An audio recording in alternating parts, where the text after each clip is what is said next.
He hit the thermostat. Hey, what's up, Beardbrand fam? Bob the Barber here in the Beardbrand Barbershop in Austin, Texas, and I got my buddy Eric here, who's here to get pretty.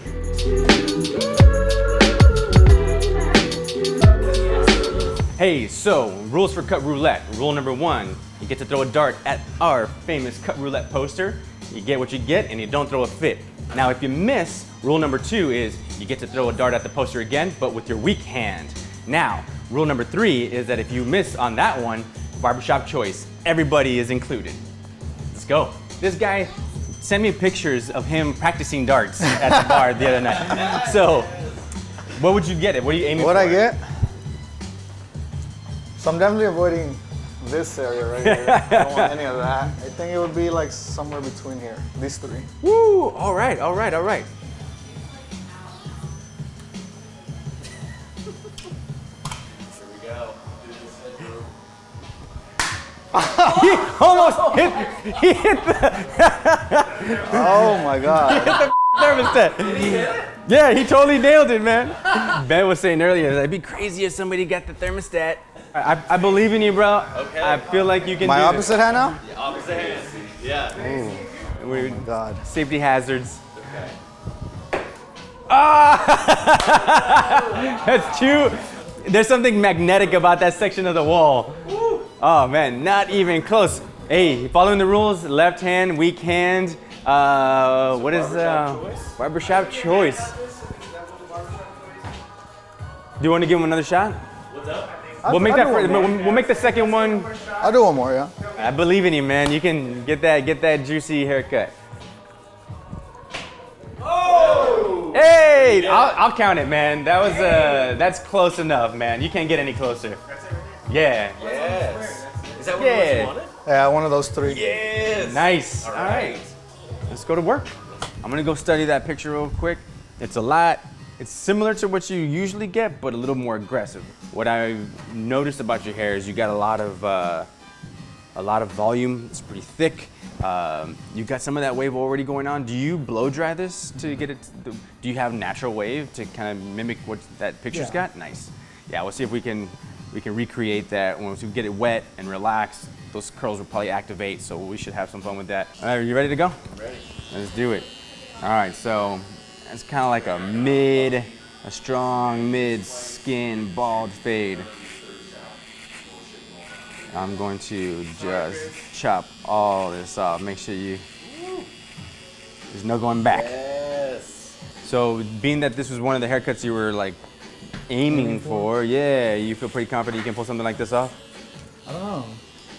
I kind of wanted to try the faux hawk because I haven't done a faux hawk in so long. You get what you get and you don't throw a fit. Hey. Now I hear you, man. Yeah, the faux hawk is pretty dope. But yeah, I follow you on Instagram, and you kind of do the whole like men's wear, men's style, kind of like lifestyle situation. I love fashion. Hell yeah, man. I am a strong believer that confidence starts with wardrobe, and when you look good, you feel good. Absolutely. Yeah. So when it comes to haircuts, how much of that plays a factor in your kind of like? Huge part. Yeah. Huge factor, yeah. And I'm glad I got a good haircut because I have an interview later today. Yeah, I have an interview at 3 p.m., yeah. This could have gone so wrong. This could have gone super wrong. This is an area that I'm gonna make sure I pay attention to on keeping some of that length because you have such a strong hair growth pattern that it's gonna this sprout out. side is pretty weird. Like you have the classic whirl that goes in a clockwise direction, and this is very strong in that way. I'm gonna leave some length here, so it gives some big contrast, a lot like that. But I'm gonna work up the fade nice and tight. So to pull off a hairstyle like this, what's your regimen? What are you doing? I guess the number one thing is just blow drying it. Blow drying, that's what gives you volume. Yep. And I usually use a pomade. I don't like anything that looks too shiny or it's like a lot of hold. I like it very I can run my fingers through it and just fix it. So you as a style junkie, What's gonna be the look for this like nice warm winter that we got coming up? What do I gotta look into? So I'm a huge fan of cardigans, Henleys. Oh, Henleys, yeah. Yeah. Well, pretty much what this is. Yeah, that. So I'm already ahead of them. You're already ahead of the game. Yeah. Look at you. And I think a good denim jacket is always a go-to. We talking like a just classic Levi's Yeah. jean jacket with maybe. What about the one with the the sheepskin? fur? Yeah, sheepskin. That's more towards like winter. Word. But like for fall, I just keep it like the regular denim jacket. So yeah, we're gonna get that fade as close as possible with the shaver against the grain. Remove all that stubble down here and make that fade really pop.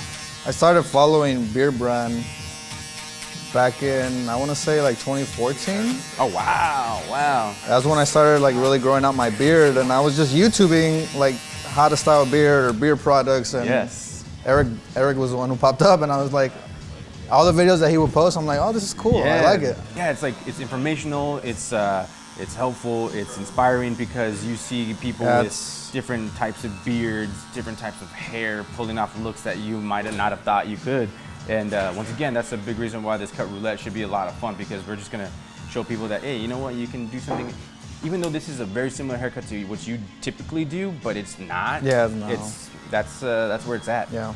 I left a little bit of a ledge around here on this this band around the parietal ridge, because like I said, I want to see what this looks like, and then we're gonna shrink this to match up a lot better. Man, even just doing this, like I'm digging it already.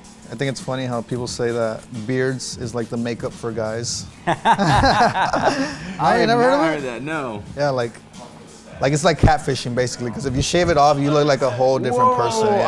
Yeah. I have seen some wild looks when people chop them off. Yeah.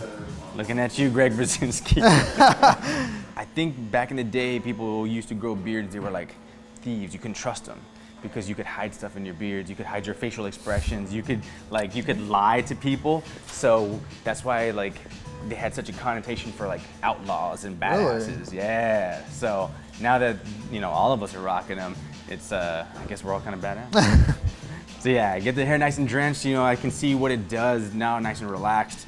And as you said, your hair grows a little faster. So instead of just cutting off a half inch, I'm gonna aim for like 3/4. Okay. Like any typical Hispanic, like your dad cut your hair up to you were like maybe 9, 10. I remember when I was in 2nd grade, it was picture day the day after, and he was gonna cut my hair, and he was gonna start off with the clippers, but he forgot to put on the clip, and he goes in with a 0. Did he make a nice recovery or No. I still have that picture somewhere in I would love at my to see that parents'. one these days. Do you ever style your hair the other direction? When I was maybe, actually like 5 years ago, I did. Yeah, because your whirl right here in the middle of your head goes this way naturally. It just, whenever I style it the way it grows, it doesn't do the volume that I want it to. True, yeah. Yeah. But I get it. Like that's one of the tricks that I try to tell my clients. Is Yeah. that if your hair grows one direction, to get it to really touch the sky, just comb it the other direction. Blow dryer never hurts. But yeah, you can have some real fun, and it's crazy because your face will look completely different too. Like if you do it one way to the other, it's you'll look like a different person. Like I never liked edge ups. Like I felt like they made my face and my head shape look weird. It's a style thing, you know what I mean? Yeah. It's when I usually brush the clipper on some people's foreheads and around the perimeter, it's usually just to get some of that peach fuzz, the stuff that's never gonna grow. It's just it's an aesthetic thing, but once you start digging in and pushing lines back and stuff, it makes a haircut completely different. So to kind of get the drama of a hard part, but also keep you in a good spot. Just keep this guy nice and thin. Nah, I'm a Chelsea boot guy, man. I love Chelsea boots. But I'm going to Mexico, so maybe I'll invest in some cowboy boots. Some cowboy boots with like a rattlesnake head on the front. Definitely they're more affordable in Mexico. So the fact that this is staying up while it's still is still damp, Yeah. is a good sign. Like,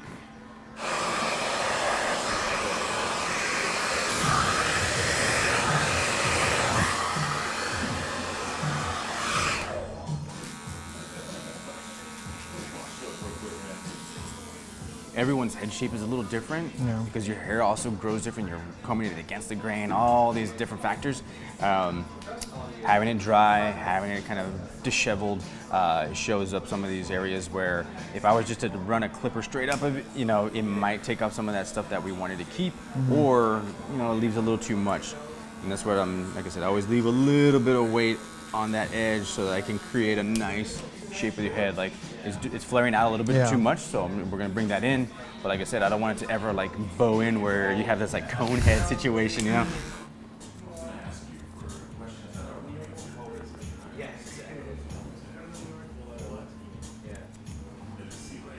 So just softening up that transition right now. While this hair is meeting the top portion. Brother, because you're nothing but money, we're gonna go with old money. Straight out the box. Yeah, beautiful packaging, man. Brand new. Oh shit, today it was on pretty tight. So I'll grab a nice fat pea. And work it in from the back, from the roots, and we'll drag it out. We'll crunch it up. So I crunch it through the hair, make sure it gets nice application to the entire head. And now coming back and attack some of this guy right here. So same thing, I know that you style your hair a little bit higher up. Trying to mimic the haircut on the poster a little bit. I want to do a little bit more of that asymmetrical kind of like push forward. That's why I always recommend putting in product when it's a little more emulsified and dry as opposed to super wet, because then it doesn't have any holding power. And that way you can use a lot less, and you can still have more of a dry kind of satin finish with a little bit of flexibility in it. So these, we were talking about edge ups earlier. So these little guys are kind of like hanging out on their own. They don't have any real purpose. So that's when I come back and not so much an edge up, but just a little soften up. Those guys are really thin.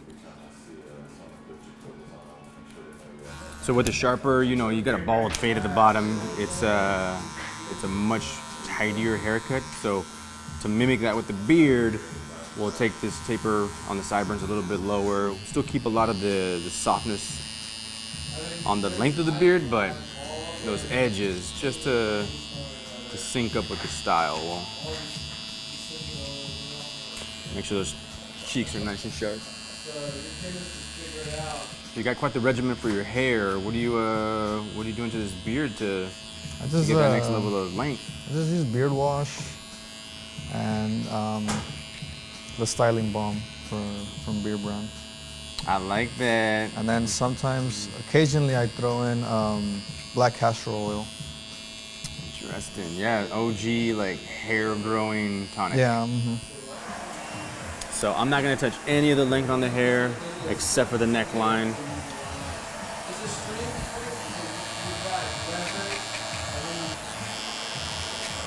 So doing the classic neckline where it's just above the Adam's apple, tucked behind the chin, and then as I'm deciding where to take this line, I could easily take it a lot more aggressively, but he's trying to grow out his beard, so I don't want to take away too much of that real estate. So I'm looking to where that hairline naturally starts to get a little thinner, and I'm connecting the dots. A small adjustment like that makes it look so much sharper, so much more intentional. Same thing, for those who are like wondering what I'm looking for. I'm looking for this little section of hair where it starts to thin out. It's not quite, I'm not gonna create my own line. I'm just gonna accentuate some of the thickest parts. And then I'm just following the shape of his mouth to finish up this last section right here. You ever been there? You ever been to Portland? Seattle's got a good mix. Okay. Yeah, Seattle's the normal people. I went to Seattle. Everyone's sweeping the tomatoes off the stage and everyone's cheering for him. Yeah, we'll keep it cooking with some old money. Same beautiful packaging. The killer combo right there. And for this bad boy, yeah, for applying the right amount, with our reducer, you can load it up like this. So you get the perfect amount every time. A little beard oil, you want to get it down to the skin right away. And then drag whatever's left over onto the hair. Get a nice little coating. Smells good. Yeah.